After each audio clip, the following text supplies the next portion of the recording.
Hi everybody, this is Tom and Bob. We've sent a load of questions in, so we're here now, ready to go on stage. Well, We're going to try our best to answer them for you. We're going to try our best to answer. We might not be able to as way you want them, but we will answer the best we can. You take the first one, Tom. Right. Do Bob and Tom drive themselves to gigs? Also, do they spend time together socially with their wives and families? Now that's two questions. That's two questions, but we'll answer them both. Yes, we drive ourselves to gigs as much as we can. We meet up, leave one car at one place, and then drive the rest of the way together. And yes, we spend time socially together, all the families, and we spend time separate with our families as well. Right, my question is, if Cannonball were ever to become a trio, which other comedian, past or present, would they like to have worked with? For me, Max Wall, I think. I would have liked to have worked with a comic called Max Wall. It was fantastic. Yeah. That would have been called Cannon Wall and Ball.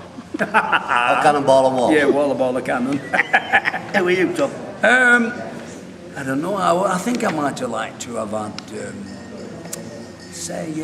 maybe Julie Lewis. Let's see how that would have worked out. He was quite a funny man. Cannon Lewis and Ball. That one doesn't ring a bell. No, But yeah, we'd maybe try Julie Lewis, maybe. Yeah. I wonder if either of you had tattoos, and if either ever considered plastic surgery, and what would you get altered if you could? Mm-hmm. Well, for me, I don't have a tattoo. I don't think I'd ever have one. Just because I don't like them. For me, have either of you considered plastic surgery? Well, I've had a lot. No, I haven't considered, and I don't think I would have. Would you get? And what would you get altered if you could? I don't know. I think I'm right happy in my own skin. Are you? Yeah, I think so, yeah. I mean, I don't mind tattoos. Tommy's had plastic surgery, and I'll not tell you where, but follow my eyes. I don't know about tattoos. I quite... after seeing my daughters have them, I don't know whether I'd have the guts to have one because they were painful. Yeah, I won't have one. They were painful, so no, I don't think I'd have one. I don't like needles. No. Now, what about this next one? Oh, look at this. About the time you guys were on TV, there were a few films about people swapping bodies. Freaky, vice versa, etc. What I'd like to know is what you guys would get up to if you were trapped in each other's bodies. In fact, I think it'd make a great idea for a sketch. It would actually. Actually, we've actually done it on television. Yes, we have. Because I came on as Bob, Yeah, and Bob came on as me, in a sketch on television. So we've already done it, so we've beaten you to it. Yeah, we have. We've done that. We did it on TV. And it did work, by the way. It worked, actually, yeah. I hope these answers are all right. Anyway, the next one is, I am one half of a comedy act with my brother, that's good, although we've still not been together as long as you guys. You'd think that, being my brother, he'd know me better than anyone else, but he buys me the worst presents ever. For example, last Christmas he bought me a pack of fat Cuban cigars. At first that sounds a nice present, except there were 3 missing, and I don't even smoke. What's the worst present or gift you've received from anyone? That's fantastic, that. From each other? You know what you done with your brother? Smacked him, give him a good hiding. Cheeky swine. What's the worst present I've ever had? What's the worst present I've ever had? I don't know whether I've ever bought you. Well, I remember I always buy him. Well, what I did one year, I bought him this beautiful large decanter because he loves sailing, with a sailboat in at the bottom, but of course it was full of whiskey. That's whiskey's gone, I've still got it. But I haven't got the whiskey. No, whiskey's gone. Yeah. So that was it. And he's always bought me good presents. He'd buy me a belter this year. An Apple Mac laptop. Yeah. My question is, you have been performing together now for so many years. Do you still have the same kind of passion as you did when you first started? Yeah, I think so.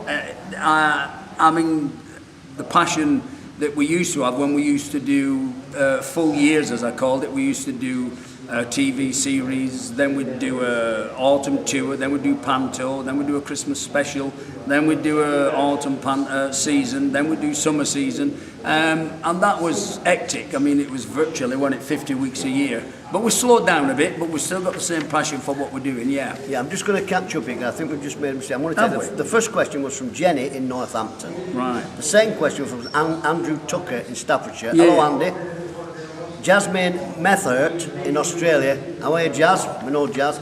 Dave Arnold from Dawlish. Dave Arnold from Dawlish. 2 questions. Oh, 2 questions, David. Out of order, Dave. Corinda Taylor. The next one is from Lorna Byrne in Dublin. I will see you when we come over to Ireland.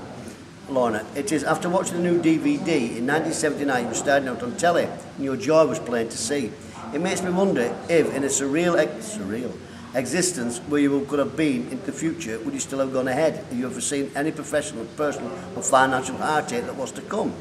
All of which was very painful to feel.